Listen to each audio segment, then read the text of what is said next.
vous avez une opportunité d'acquérir une nouvelle société. Donc soit c'est votre première société, déjà vous vous lancez dans un business, ou alors vous avez déjà une société ou des sociétés, mais vous n'avez pas envie de greffer un emprunt sur le dos, vous voulez isoler vos affaires, vous avez envie de partir sur quelque chose de bien séparé. Alors, imaginons que vous achetez votre société à titre personnel, vous allez faire un emprunt. L'emprunt va occasionner des intérêts d'emprunt qui vont être non récupérables au niveau de la matière fiscale, c'est-à-dire que c'est une charge qui ne sera pas déductible. Ça, c'est le premier inconvénient, vous perdez l'intérêt de l'emprunt.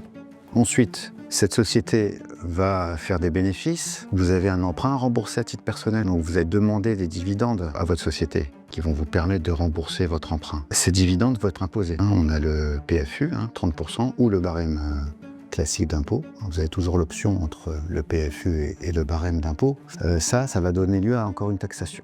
Donc, pour éviter ces deux problèmes, donc la perte de l'intérêt d'emprunt et cette charge fiscale de dividendes qui vont donc atténuer la rentabilité de votre investissement, donc on a une solution qui va être le LBO. En quoi consiste le LBO? On va vous créer une holding qui, elle, va emprunter et qui, elle, va acheter des titres de participation de cette société cible. L'avantage de ça, c'est que l'emprunt, étant donné qu'il est logé dans une société AIS, on va pouvoir récupérer la charge fiscale correspondant à la déductibilité des intérêts d'emprunt. Deuxième avantage, c'est que les dividendes qui vont remonter à cette holding qui va permettre le remboursement de l'emprunt, ces dividendes ne vont pas être imposés, sauf une quote-part de frais charge de 5%, si bien que le dividende va remonter chez sa société mère pour pouvoir rembourser l'emprunt sans imposition. Ces 5% de frottement peuvent être atténués à 1% si on fait une option d'intégration fiscale entre la mère holding et la FIP. Donc l'avantage est tout trouvé puisqu'on va pouvoir rembourser notre emprunt sans être fiscalisé de cette remontée de dividendes. Une fois que l'emprunt sera remboursé au niveau de la holding